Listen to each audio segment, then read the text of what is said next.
세상에 아직도 우리 사회가 이렇게 불안에 떨어야 되는 상황입니까? 박성배 변호사님. 지난 2일 광주 북구의 한 어린이 공원 근처에서 벌어진 일입니다. 바로 영상으로 만나보시겠습니다. 이 빨간 모자를 쓴 남성과 여자아이가 주택가 골목길을 걸어갑니다. 그런데 앞장서서 걸어가던 이 남성 술에 취해서 비틀비틀 몸을 잘 가누지도 못합니다. 그리고 이들의 뒤를 바짝 쫓는 또 다른 남성이 있습니다. 이웃에 사는 주민이 수상한 두 사람의 모습을 보고 뒤를 따라 나선 것입니다. 어허. 지금 보세요. 뭔가 이 상황 보면 뭔가 남성하고 아이가 지금 주택가 골목길을 걸어가요. 그냥 언뜻 보면 같이 걸어가니까 아빠랑 아이, 딸 사이인가? 뭐 그렇게 볼 수 있는데 갑자기 뒤에 등장한 주민의 그 행인분의 등장이 좀 어딘가 수상합니다. 이준 변호사님. 네. 사실 지난 2일 광주 북구의 한 어린이 공원에 아들과 함께 나온 주민이 이 장면이 너무 수상한 거예요. 그래서 그걸 목격하고 술에 취한 남성, 40대 남성이었거든요.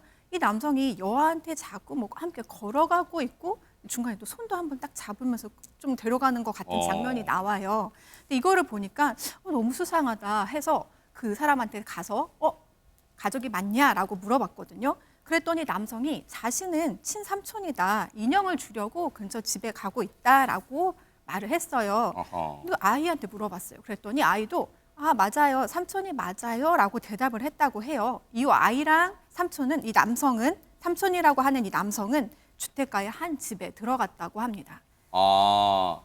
일단은 잠깐 놀랐습니다만 아이가 삼촌이 맞다고 하면 그러면 김현주 평론가님 뭐 삼촌이 약간 술에 취했는지는 모르겠지만 비틀비틀하면서 아이와 함께 잠깐 뭐 동네 공원에 그럼 놀러 나왔던 거예요. 어떻습니까? 그런데 그 말을 걸었다는 이웃 주민이 보기에는 아무리 봐도 좀 미심쩍었던 거죠. 삼촌이라고 얘기를 하고 아이도 삼촌 맞다라고 얘기를 했지만 왠지 뭔가 좀 기분이 안 좋다 그럴까요? 어허. 그래서 이제 어떤 집으로 들어갔는데 그 집 앞에 가서 한 5분 정도를 또 기다렸다고 해요. 어허. 이 이웃 주민께서 눈썰미도 있으시지만 좀 책임감도 있던 분이었지 않나 싶어요. 그 5분을 기다리니까 그나마 다행인 것은 그 남성과 빨간 모자를 쓴 남성과 어린아이가 집 밖으로 다시 나왔다고 합니다. 네. 그 이후의 상황은 영상을 보시면서 어허. 설명드리겠습니다. 두 사람을 기다리던 그 이웃 주민이 모자를 쓴 남성에게 이제 말을 거는 모습인데요. 아이는 어디서 났는지 인형 2개를 지금 들고 있는 상황입니다. 아무래도 이 상황이 수상했던 주민은 신고 전화를 하려고 휴대폰을 이렇게 꺼내드니까 막 몸싸움 실랑이가 이제 막 벌어지고 있죠. 이후에는 경찰이 도착을 했는데 남성은 무릎을 꿇고 앉아 빌기 시작합니다. 어머. 지금 상황이요. 저 삼촌이라고 주장했던 사람이 급기야 경찰 출동하니까 무릎을 꿇고 지금 손사래를 치고 있습니다. 그렇다면 끝까지 인내심을 갖고 기다렸던 저 두 사람, 저 남자와 아이를 관찰하며 기다렸던 저 주민분의 판단이 옳았을까요? 관련 얘기 들어보시고 이어가 보도록 하겠습니다. 그냥 데리고 가려고 그랬는데 이 남자분이 뭐 말리셨는가? 한참 싸우더라고요 앞에서. 지금 억울하다 한데 이제 그걸 억울하다고 누가 믿어 죽었어. 자, 저 빨간 모자를 썼던 남성은 경찰 앞에서 억울하다면서 무릎을 꿇고 아마 손사래를 친 것 같아요. 뭐가 억울하다는 겁니까? 일단 목격자, 그러니까 신고하신 분 입장에서는 조금 곤란한 점이 있었던 거예요. 딱 봐도 좀 의심스러운 상황이 있었습니다. 일단은 그 남성은 술에 취해서 비틀거리고 있었고요. 무려 500m나 이제 아이를 데리고 집까지 가는 장면까지 이제 보다 보니까 혹시 진짜 삼촌일 수도 있잖아요. 그래서 마음대로 신고는 하지 못하는데 그래도 아이 생각하면 좀 더 지켜본 겁니다. 근데 5분 뒤에 이제 집에서 나왔고 이 아이도 삼촌이 맞다고까지 하니까 주저하다가 그래도 더 확인해야겠다 그래서 어떤 확인을 했냐면 혹시 그럼 이 아이 할머니 이름은 뭐예요? 그러니까 인적 사항을 물어본 겁니다. 삼촌이라면 이 아이 부모와 형제 자매라는 건데 그럼 할머니 이름이 나와야 되잖아요. 네. 그 이름이 자연스럽게 나오지 않다 보니까 곧바로 경찰에 신고한 겁니다. 즉, 이 남성은 거짓말을 한 것이 이제 확인이 됐던 것이고요. 가족이 아니다라고 이제 시인까지 했던 상황입니다. 자, 지나가던 주민분의 어떤 끈질김 그리고 이 관심 이 시민의식 덕분에 뭔가 수상한 남자를 붙잡긴 했어요. 그런데 이 대목이 갑자기 궁금해집니다. 그러면 박성배 변호사님, 저 아이는 왜 당시에 저 주민분이 지나가던 분이 삼촌이 맞냐고 물었을 때 삼촌이 맞다고 대답했을까요? 이 조사 결과 40대 남성 여자아이에게 간식을 주고 유인하면서 이 자신을 삼촌이라고 얘기하라고 시켰다고 합니다. 아이고. 즉 이 남성은 술에 취해서 일면식도 없는 아이에게 인형을 주겠다면서 부모가 잠시 자리를 비운 틈을 이용해서 공원에서 500m까지 떨어진 곳까지 데려간 것으로 조사됐습니다. 아하. 미성년자 유인 혐의를 상당히 의심케 하는 대목이라고 할 수 있습니다.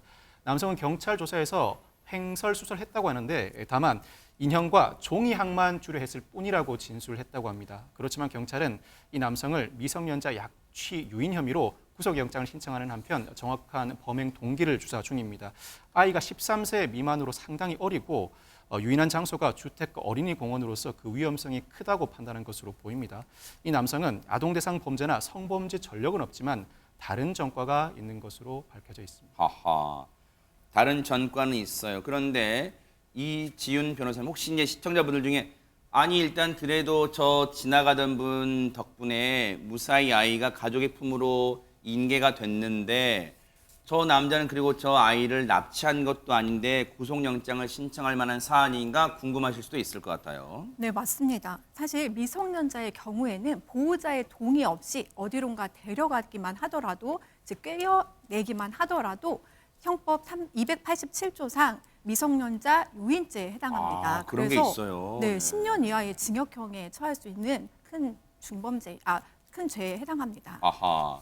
지금 그렇기 때문에 경찰은 이 남자에게 무거운 책임을 물어서 구속영장을 신청한 거예요. 신민석 기자님, 이 사건을 접하고 일단 많은 분들이 걱정도 했지만 지금 다양한 반응들을 내놓으실 것 같아요. 아까 방송 중에 그 앵커님도 속으셨었는데 보통 사람들이라면 삼촌이라고 하면 믿고 돌아갈 텐데 정말 아버지의 마음으로 관심을 갖다가 지켜준 것 같다, 내지는 이웃의 관심이 한 아이를 구했다. 그러네요. 그리고 뭐 그 한 아이를 지켜준 영웅이다 이런 얘기도 있는데 제가 하나 더 댓글을 덧붙이자면 요즘에 우리나라에서 마블 영화가 잘 안 되거든요. 저는 그 이유가 이런 정말 우리 시민 사이에 있는 이런 영웅들 때문에 그러네요. 이런 그 훈훈한 이야기가 어느 영화보다 더 가슴 울리기 때문이 아닐까 싶습니다. 그러니까요. 진짜 저분이 삼촌 맞냐고 뒤돌아갔다면 그 이후에 정말 끔찍한, 돌이킬 수 없는 더 큰 사건이 벌어졌을지도 모르는 거예요. 정말 저분께 뉴스파이터가 대신해서 감사의 박수를 보내드리겠습니다. 보고 계십니까? 대박 사건. 네, 안녕하십니까? 김명준입니다. 여러분과 함께하는 뉴스파이터. 다양한 소식과 뉴스를 보고 싶으시면 화면 오른쪽을 꾹 눌러 구독해 주시길 바랍니다. TV로도 유튜브로도 여러분께 한 발 더 다가가겠습니다. MBN 뉴스와 뉴스파이터를 사랑해 주셔서 고맙습니다.